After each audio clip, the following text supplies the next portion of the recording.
Good Monday morning. Today is February the 21st. It is 9:05 in the morning, and we are live for Anchor Your Week. This is week number 7. We had an in-person training class with social media last week, a workshop held by Julie Ann Weaver and hashtag List with Trisha Hoseman. They did a phenomenal job on how do we take the social media that we've been talking about for the last few weeks, and how do we make that and put some action behind it? How do we take some steps and be productive and implement that into our business? So unfortunately, that is a closed video. If you want to see that content, you've got to join Anchor Real Estate Advisors. So the premier brokerage in Dawsonville, Georgia. This morning, I'm excited. We're going to switch it up a little bit. We're going to go a different direction from social media. We actually have Brian Cohen, who is Anchor Commercial. He is the commercial specialist here. He's the productivity coach, mentor, you name it. He's probably got it behind his name. And so we're going to hear from Brian this morning as he's going to teach us a little bit about mindset, right? So we've had the skills, we know what we need to do with social media, but then how do we take what we are battling up here with the mindset of I can't do it, or I don't know where to start? How do we implement that? So I'm excited to hear from Brian today. Brian, take it away. You have the floor. Have liberty. Hey, thanks so much. So, we've gone through a lot of the different kind of nuts and bolts of what it takes to run a real estate business, to be a successful agent. And if we're being honest with ourselves, it can become a little overwhelming. So as Cody and I were discussing about what to talk about this morning, I thought that maybe it would be a great time to talk about a little bit of that baseline, like the underlying mentality that a successful agent has. And I'm just going to be real frank with you. This is not something that I would say, oh yeah, let me show you. There, you see a lot of coaches, a lot of influencers or whatever, who tell you, hey, just do what I did. I sold $867 million last year, and I did it all by myself. And the only thing I did was X. I think that those people have good intentions. But my point is that this session is not something to say like, oh, Brian just knows what to do, and let me just do what Brian says because Brian did it. I have, over the last 3 to 5 years, really paid very, very close attention to what successful people do. If you don't know anything about me, I used to be a firefighter paramedic, which basically meant that I worked for 24 hours, and then I was basically a slob for 48 hours. I didn't have to do anything. I do whatever I wanted to, which was great. And you end up going into real estate, and I can do whatever I want to all the time. But there had to be a mind shift, and I figured out I can't assume that my mind is inherently accurate. If I'm trying to go someplace, find the people who are in the places that you want to be, figure out how they think, figure out what they do, and do the exact same thing. Smart people learn the hard way. Wise people learn from other people's mistakes. So that's how I kind of ended up being the productivity coach. I have been under coaching, and I've been under people watching, and I don't profess to know everything, but I do want to share with you this morning the things that I have realized, and the things that even in recent conversations last week, we realized here's kind of what's some differentiating factors that take the 100,000 realtor competitors that you have in the state of Georgia, not to mention the other probably 30,000 people who aren't members of boards and just kind of have real estate licenses. And if we look at the percentage of people that are actually successful, the math says that out of the houses sold annually and the number of annual realtors, each realtor would sell 5 houses. It was evenly dispersed. Okay. I mean, that's not terrible. But that equates pretty equivalently to the $43,000 average gross commission for a realtor. So what takes somebody from being a 5 transaction person to being a 50 transaction person, or 20, or 15? And it starts with the level of commitment. If you look at our most successful agents, I won't say their names because we know who they are. They came in, many of them who came from either, like not working, or they're working part-time, or like they were maybe a stay-at-home mom or a stay-at-home dad, or were doing something in an absolutely different avenue. They came into this business and said, I want to be successful. What do I need to do to be successful? Tell me what to do, and I will do it. There was no questions. So, somebody came underneath Cody and somebody told him, and Cody said, all right, here are the first 4 things that you need to do. When he went back to talk to them a week later, the chances are those things were done, or at least in process. I would venture to say that those people didn't come up with, oh, my kid got sick, or oh, X, or oh, X, or oh, this, or we were out of town. These things happen. Please don't think that you can't be successful if you have kids, or you have to be a support at home, or you like to travel. But the most important things were the most important things. And those people said, whatever it takes to do, that's what I'm going to do. So there's a fine line I've seen that between having the standards and knowing your strengths and weaknesses and being willing to do what's necessary. Absolutely. It almost seems that the people that have an image or dignity to uphold tend to not be willing to go the whole distance. It's almost like if you've ever met somebody who kind of has a little bit lower inhibition and they're just like free flowing with their emotion, their affection, they'll come up, give you a big old hug, not think twice. And you might be like agoraphobic and all these other things. But when those people truly want to love and have affection on you or whoever they're going after, we almost have to adopt that social immaturity or that mental lack of being personally critical in order to really hit that successful level. Because when we're just let's go back to marketing and social media. If you're constantly worried about how you look, about how you sound, about it not being perfect, about the content not being great, or I don't know enough. That's the one thing I've heard so many times. Well, I'm not going to make calls to people because I don't know enough. What if they ask me a question that I don't know? Well, 90% of sales is overcoming opposition. So you don't have to be able to fake it, but you do need to be able to handle a question. It's not hard to say, that's a great question. I've never gotten that one before. Can I find the answer and call you back on Thursday? Oh, what just happened? I let them know honestly, like that I find the answer. It's an opportunity to grow, and it's an opportunity to contact them again. How many of us have called people and we don't call people because we don't want to be a burden?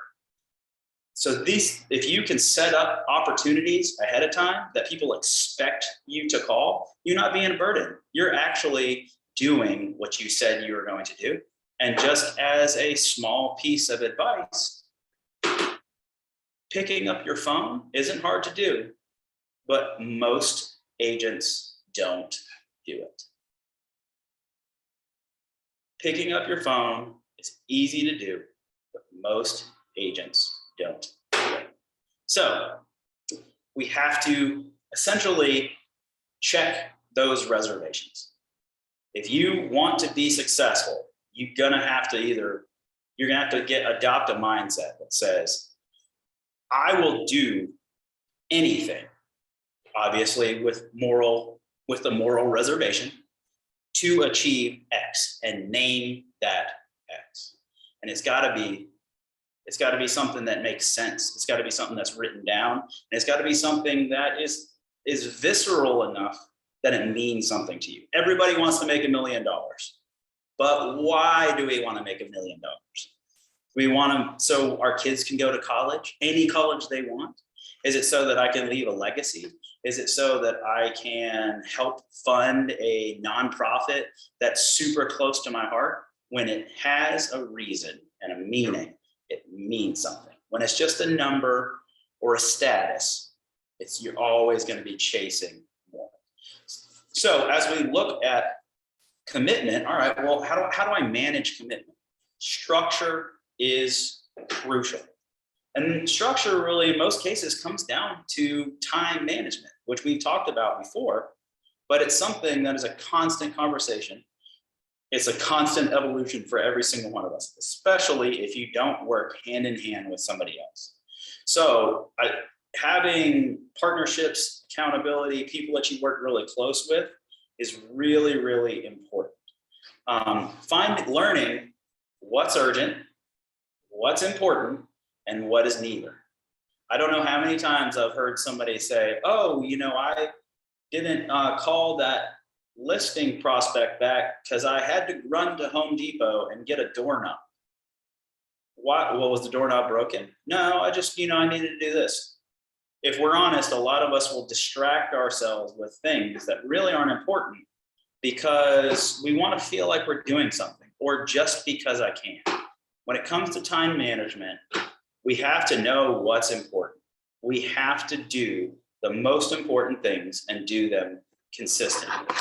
That is one of the biggest things that makes a difference between someone who's kind of just getting along, kind of doing the thing, and somebody who is actually successful and actually hitting the goals that they have.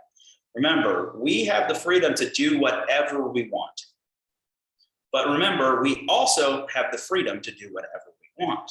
So we have to choose. We're the only ones who can do that. And I think Tim and I have talked about this before, but if you have a spouse at home, there is a little bit of a loving learning curve to knowing how days work. And like sometimes, I'll be honest, my wife just sees that, oh, you're 5 minutes down the road, let's hang out, and don't get me wrong, I love going to lunch with my wife, but she works in an operating room. I'm not going to be like, hey, can you pick up the phone real quick and order something from Target for me? She's going to be like, no, if I do that, this person is going to die in front of me. So there is a little bit of a learning curve and some education to yourself, your friends, and your family. But when everybody's kind of on the same line, it allows you to know, like, all right, 8 to noon, Tuesday through Friday, that is dedicated work time. And I'm not being mean to you, but these are the times that I have to be able to dial in. I have to be able to focus. I got to the point with my wife, I said, you're not allowed to ask me for anything until 12:30 every day. And I said that in as much love as I possibly could. And I explained why, but she understood. Just because it was during COVID. And I was like, just because I'm upstairs doesn't mean I'm actually available. Like I'm in the middle of doing like a lot of things, and they're not per se more important, but they are important and they have to get done. So it's doing these things that nobody else is doing that takes you from that 4 or 5 transaction, maybe the 1-2 transaction if you really aren't doing anything, to that 15, 20, 50 team leader, having enough leads coming in that you probably don't have to try too hard, and you could probably give half of them away and still make just about as much money. So another thing, and I've said this earlier, but I want to really dial in on this, is the most important things. What we do today will pay us in 90 days. What we choose not to do today will cost us in 90 days. So we have to have a little bit of an understanding about how to play the long game and the short game at the same time. Having a structure where you're doing the social medias, the emails, the text messages, and the farming, super important, long game. They say it takes 6 months of mailers to really see any sort of response. But calling people, meeting with people, having coffee with people, being engaged at your church, at your small group, having conversations with people, being in contact directly with people, whether by phone, video, in person, whatever. Those are the things that are going to make the most definitive and immediate results. The goal should be that as we call people, you should be able to call enough people to create at least one lead a day. Really, you probably should be able to do better than that. But if you created one lead a day, how many of us have put up like 5 reels, 2 posts, and a video every day for a month and seen nothing from it? Versus calling 10 people, talking to them, loving on them, catching up, and simply mentioning real estate. A lot of times they'll mention it to us, teeing us up for that. I would love an introduction to somebody that you know who's planning on moving this year, or whatever your script is. Those things equal leads, and leads equal sales. And then those people become believers. And then you can re-prospect them because they've seen the secret sauce. They believe in the product. That is, we have got to know that's probably one of the most important thing that we have to do. And we have to stop hiding behind our text messages and hiding behind our emails and behind our social media. Those things are important. We have to get in front of people. Doing the most important things, I said this before, but we got to stop chasing shiny objects. If it feels productive, it doesn't necessarily mean it is productive. Be very careful. If we don't know what the most important things are, we don't know why we're doing it, otherwise known as our calling, it's very easily to repeatedly fall for distractions that are masquerading as opportunities. That's a hard lesson, and one we'll learn over and over and over again. But the hope is that we'll get better over time. As we proceed on these things, the things that we believe in our mind are incredibly important. I think Cody would probably want to weigh in on this a little bit, but we have got to get rid of belief systems in our brains that defeat us before we've ever tried anything. If honestly, we're going to have to kill sayings like it must be nice, or can't hide money, or, all these other sayings that people say around us that are buried deep in a poverty and scarcity mindset. It's not easy. This is a hard business, but there is business to be had. And if we're too busy worried about somebody else getting the business that we wanted, or thinking, I don't know if I have what it takes, or what does it say about me if I fail? Failure, disappointment, mistakes, 100% inevitable. So instead of worrying about failing, or worrying about making a mistake, or worrying about how you're disappointing yourself, let's figure out how to handle those things, how to fail forward, as some people would say. We will absolutely fail. We will absolutely lose a listing that we should have gotten and that we deserve. All day long, buyers, they're going to disappear on us. It's going to happen. So let's prepare ourselves for it. How do we pick people better? How do we make better relationships with people? How do we know that in that moment, them taking off is probably the best thing for everybody, because you probably could have gone and spent another 6 weeks showing them 15 houses every weekend for them to do absolutely nothing. So how do we fail forward? How do we see that silver lining in those moments? And most of it starts with what we believe about ourselves. There's a part of our brain that's called the amygdala, and the reticulating activating system.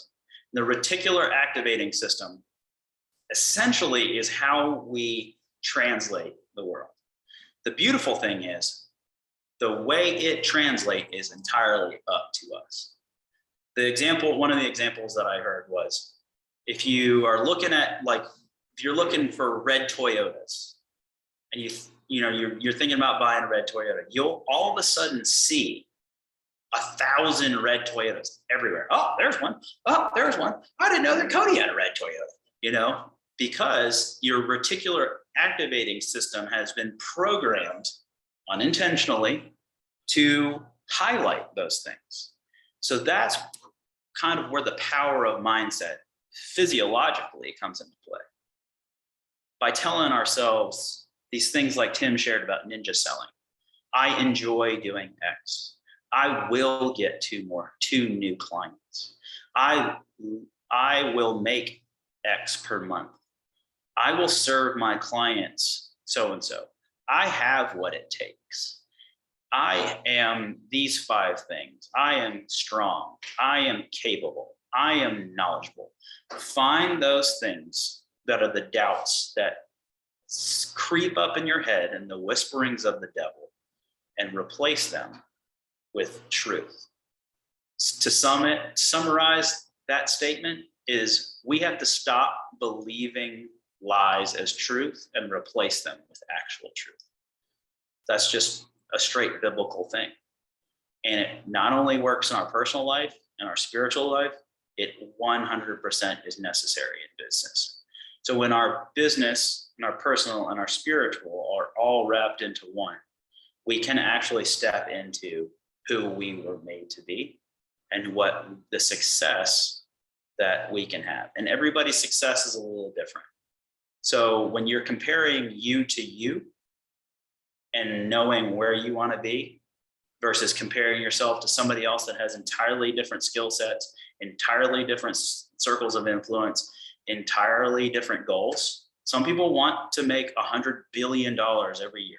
And some people just want to be able to go on a sweet Disney vacation every year. So am I saying like set the bar low? No, absolutely not. But if success to you looks like selling 15 houses a year and not selling 50, don't compare yourself to the dude that's doing 50, because 50 is probably his goal. And he probably worked his tail off to get there, or her tail off to get there. If 15 is your goal, set yourself up for 15. Surround yourself by people who sell 15. Surround yourself by the people who do 50, but no, hey, 15 is my goal, so that I need to sell 1.7 houses every month. And and also remember that these are non-linear scales. So we know that we have busy seasons and slow seasons. So if February 15th, you got to sell 5 houses and you've only sold 2, ease up. Know that there are seasonalities, and know that what you're doing today is going to pay off in 90 days. So if season's coming, today is super important. If slow season's coming, it's still important, but the dynamic of return is substantially different. Couple tips. Your week starts Sunday night. The most successful people review their week and make sure that everything is moving forward. They know exactly what it's going to take to move the ball forward that week. I know somebody in Chicago, he owns a brokerage. I think they have 35 team members. They're all on a team. It's not individual agents. Every Sunday night, he goes through his week and he looks for the things that are most important and least important. Oh, I got this in-person meeting for some operations or process thing. Like maybe he's got a CRM that's scheduled for an hour and a half lunch. He'll tell his assistant, hey, I need you to take that meeting and turn it into a Zoom and make it 40 minutes. So he just created probably 2 hours of time because he doesn't have to travel, but he can take that 2 hours of time and shift it into something that's more important, like maybe meeting with a home builder that is going to let him sell all his homes, or investing into something, or spending time with his family. So he knows exactly what his week looks like. Same thing for your days. Your day starts the night before. Take 5 minutes, look and see, hey, Here's what I have to do tomorrow. Are there things that are that need to be added that are on here? Are there things that are on here that are unnecessary or maybe need to be done later? Like for instance, I try to leave all my errands for Friday afternoon. I try not to do any errands between Monday and Thursday, just because they can be so distracting and time consuming. And what are the things, the most important things that I have to do tomorrow to achieve my goals? Chances are it's going to be things like prospecting. It's going to be things like checking in with a certain buyer, or making sure something is on target or on track to close, or whatever it is. But here are the most important things, because every single one of us has sat in front of our computer and started going through emails and emailing this person and texting this person and all this kind of stuff, and look back an hour and a half later and went, oh my goodness, I just spent an hour and a half on what? And then you're like, well, what do I need to do now? I don't know. I felt really productive doing emails, but the emails made me $0 and they could have taken 15 minutes. So by knowing, hey, here's the 3 things I have to accomplish today, and not leaving until I accomplish those 3 things. One, it gives you freedom to say, if it's at 1 o'clock and it's a slow day, like, oh, I did my 3 things. And I did the most important things. I prospected, I reached out to people, I kept my current clients happy. I can go play golf, because tomorrow might be a 14-hour day. And if I'm dog tired on going into a 14-hour day, it's not going to be as productive. So know those most important things. I like to tell my mentees and my coaching clients, have the 3 most important things that you have to do that day. And do not hold back. Don't get anything get in the way until those 3 things are done. So to recap, going into success, looking at what successful agents do. They're committed, they're willing to do whatever it takes. They have structure. That structure is flexible enough to do important things when they're urgent, and strict enough to make sure that the most important things are getting done. In my opinion, your team meeting every single week should be done. It should be chiseled in stone every single week. There are certain other things that you should have chiseled into stone every single week. And it doesn't matter when some frantic buyer calls you and is like, I want to see this house right now. Some things if you want to keep your sanity, you have to keep that structure. So as a side note to that, to keep that from happening, I recommend when you're setting times for people, you make the suggestion when times are, because that way, one, you're able to manage it, and saying yes is way better than saying no. Most of us have a problem saying no, and some buyers and really anybody have issues with us saying no.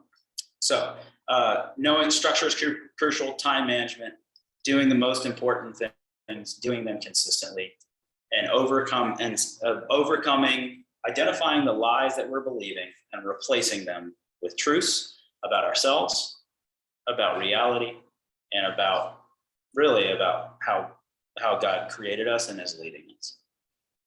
So I hope that's helpful. And I hope that you can found even just a small thing that you can take with you. These are the things that we can cover if you want to do productivity coaching. Or if you want to do just a general coaching, we can kind of work towards, like, I've known people that that their business was going well, but they wanted to start structuring their life a little bit more so that their business could grow more without it kind of overwhelming their whole life. So if that's something you're interested in, I'd love to talk with you. And if not, I hope it's been super helpful. Cody, you got something to weigh in on? No, thank you, Brian. I appreciate that. I've got a page and a half of notes. One of the things that you talked about was how do I put my tasks in buckets, essentially, right? And my brain works. I'm a waffle compared to my wife, who is a plate full of spaghetti noodles, right? Like at any point, all the noodles touch, and she could go off this direction, this noodle. Where I'm a waffle. I'm going to go in these compartments. I'm going to segment what I need to focus on. And so when you talked about these buckets, in my mind is urgent. What is the urgent thing that I need to do? Is there an amendment that I need to complete? Is there an attorney that I need to follow up with if you're not using, a transaction coordinator? What are those urgent things? The important things. The important things, you've got to be prospecting, like Brian said. This is your income. This is your lifeblood. If you are not prospecting, if you are not having conversations, phone call conversations, listening to what Brian said is 100% crucial. Get out in the community, become a regular somewhere. Go to the coffee shop, go to a restaurant, go to a mechanic who you're having work on, and don't just drop the car off. Have a conversation with somebody, and don't make it all about real estate. When we've all been in situations where someone is maybe it's a lender that's trying to track you down that, hey, I just want to come have lunch with you or coffee. Where does that fall in the bucket? Is it urgent? Is it important? Or is it needed? That might be one of those where, okay, I've got a lighter day. I'm willing to give this lender 30 minutes of my time. But when we can shift our perspective from, okay, well, I have these 8 hours and I'm going to commit to working on real estate or working in my business, to I've got to have these 4 hours from 8 to 12 protected, that nothing else happens. I'm not scheduling meetings from 8 to 12. It's going back to what Brian said with his wife. Baby, I love you and I'm for you, but from 8 to 12:30, this is my productive time. And we can't exchange that. And that's something I've personally been working on in my business since the beginning of January. And it's been absolutely wonderful. I actually went and bought one of the sundials, not sundials, but the time, what are they called, Ryan? I don't know. This thing. The sand. Egg timer? Whatever this thing. Hourglass. Hourglass. Thank you. So I bought an hourglass that sits on my desk that is in 15-minute increments. What have I got done that has been productive for my business in 15 minutes?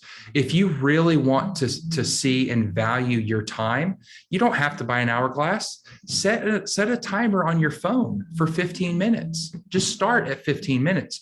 You'll quickly realize how fast those 15 minutes will go.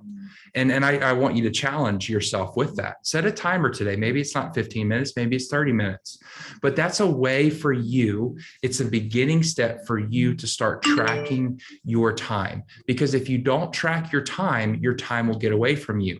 And if you don't put time into your business will get away from you, and you'll be left dealing with all of those negative thoughts that Brian touched on. We haven't even got to that. How do we capture those thoughts? How do we battle those negative thoughts that are lies from the enemy, that are the lies are designed to keep you from achieving what you could achieve if you were to remove those limiting beliefs. Tim has talked about this book, Ninja Selling, multiple times. If you have not read Ninja Selling, or maybe you've read it once, you need to read it again. I'm on my second time through the book. It's incredible. Ninja Selling is highly recommended. And Brian, you talked about it, the reticular activating system. What you focus on expands. I was walking through this morning. Chris picked me up. I had to drop my car off at the mechanic. And I vomited on Chris because of the things that I was focusing on. We had mud in the car, in the foyer of the house. I had to put the dog up because I thought my wife was putting it up. I'm already running behind, and I knew we have our meeting this morning, and Chris is waiting for me. So not only am I behind, but I'm using Chris's time that he could be productive. So I am in this negative mindset and it's just wave after wave. It's Grover's bad, awful day all over again, because what I was focusing on was expanding. I saw the mud, then I'm like, oh, I got to put the dog up. Now I got to get my water bottle. Now the truck is not, all of it. So it all starts with your mind. The reticular activating system and what you focus on expands. And we're going to end with this. Brian, you did an incredible job. I'm not adding anything to it. I'm just kind of sharing from my notes. But here's what it boils down to. And this is what I've been having a conversation with multiple agents around the office. What do you want more? It's that simple question. What do you want more? Do you want more success? Do you want more clients? Do you want more listings? Do you want more buyers? Do you want to build a team? Do you want to get in shape? Do you want to be financially free? Do you want to have an amazing marriage that inspires other couples? What do you want more? And are you willing to put in the work? Are you willing to do what no one else is doing to get what no one else gets? So with that, we're going to sign off. We will see you next week, next Monday, and we are about to switch our times. We're considering switching to Tuesdays, but next week we'll be here Monday, 9 a.m. Brian, again, thank you for that. I'll put Brian's contact details in the listing below the YouTube video, and then also on our podcast if you want to reach out to him and get started on some productivity coaching. It's not isolated to real estate. If you're self-employed, you're an entrepreneur, Brian can help you build and scale your business and put in the systems and processes that you need to be successful. You have a wonderful week. Have a blessed day, and we'll see you soon.